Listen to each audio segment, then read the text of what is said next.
Some people have called it Trump's straight surrender.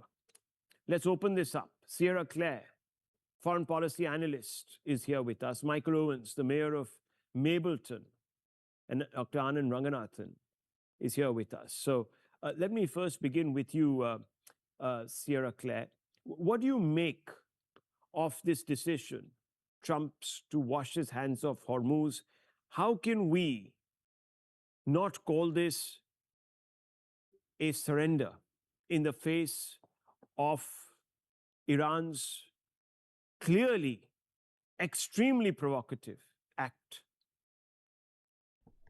Well, I think the idea that the United States, post this conflict was going to be solely responsible for securing the strait, I don't know where that idea came from. We had to pull carrier groups from the Pacific to go to the Middle East to do this operation. And so we need, our security needs and our ability to project power around the world. We don't need to be in the strait securing it forever and ever. We don't really use the strait.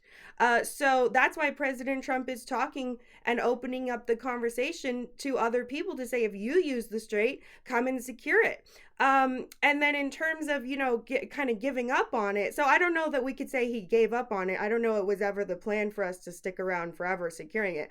But it also is still in the negotiations and still in the 15-point plan that President Trump has proposed. The Iranian regime, different days, we hear different things. They claim they've rejected it, but talks are ongoing. And so he does want to get that strait opened up. And while we are there, putting military pressure on Iran and on the regime, I think that remains a goal, is to get them to open it up. Well, I can't seem to understand this because Sierra Claire just yesterday, in fact, 26 hours ago, to be absolutely precise, Donald Trump issued a post on Truth Social addressed to President Pezeshkian, saying that, look, President Pezeshkian, who's a sensible man, intelligent guy, has reached out to me with a peace offering. And I told him, I said, look, nothing doing till you basically vacate the Strait of Hormuz. He laid down this precondition. Now in his State of Union, or whatever you want to call it, his address to the nation, he's come out and said, well, it's not a problem. So if it's not a problem, then isn't the war over, really? I mean, you've degraded, by your own admission, Iran's capacities, you've bombed them almost back to the Stone Age. So war's over, walk away. What's the big deal? Well, I think that President Trump, as you said, has set that as a precondition with the Iranian regime.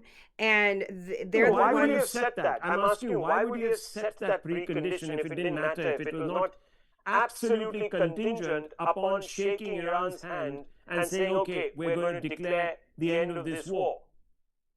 Because we don't want to let the Iranian regime hold the rest of the world hostage. We want to see from this new regime that they are reasonable enough to admit that they're not going to do things like pursue nuclear weapons, and they're not going to hold the world oil markets hostage. We've been dealing with that for 47 years. We don't want to have done this whole operation and then be back in the same problem a year from now, because they're still thinking that they can get away with this. President Trump is making it clear, you guys cannot get away with nuclear weapons, with holding the world's oil markets hostage. Yep. That's what he wants to see from this regime.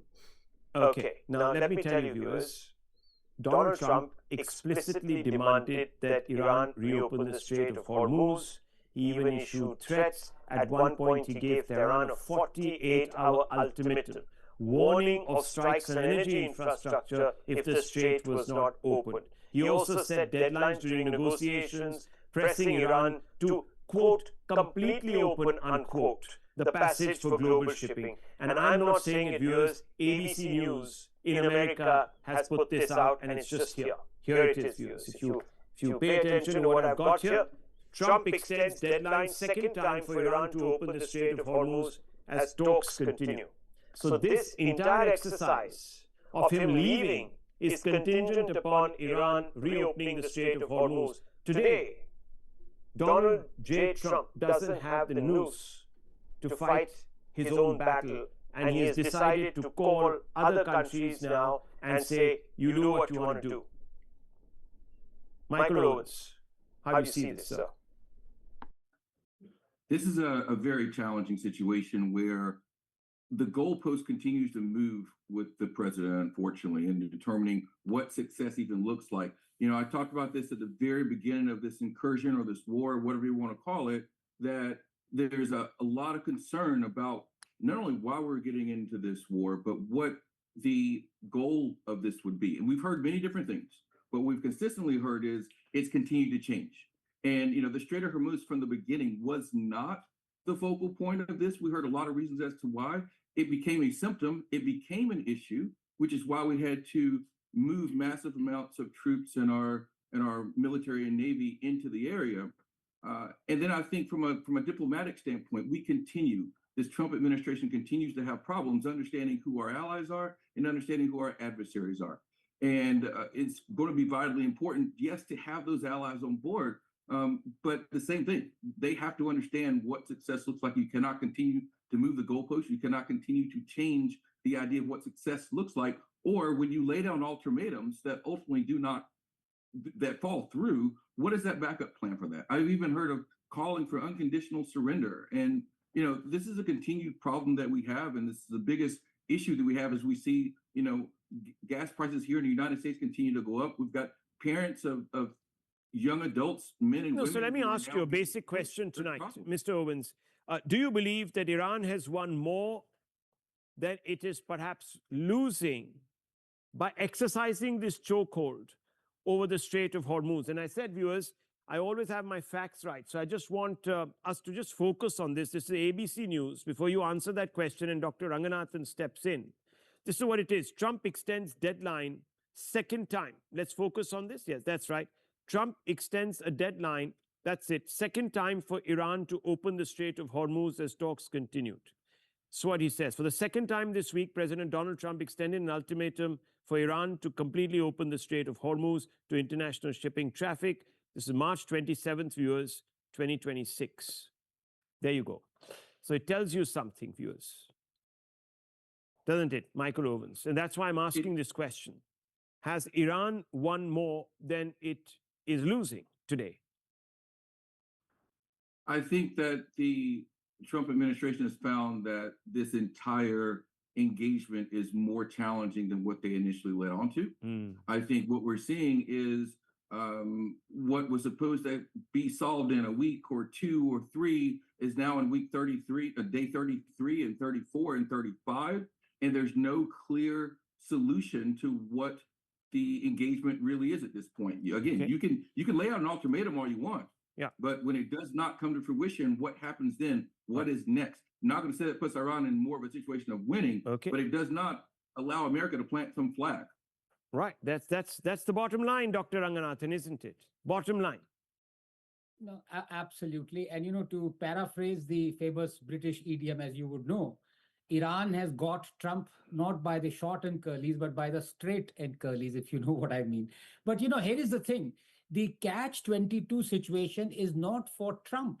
It is for rest of the world. And if you know what catch-22 meant, you have to be mad in order to make sense of Trump. But the moment you make sense of Trump, you're not mad. This is what the world is stuck in. And it's not about hypocrisy, because I'd like to ask Miss Sierra, when she says, look, America has got into this war because it wants to obliterate a nuclear nation of Iran. Well, I'd like to ask her, is Japan as close an ally of America as Israel? Well, Japan is a very close ally for us, and they've demonstrated their willingness to actually take control of their own region and their own security, and that's something that we really appreciate in our allies.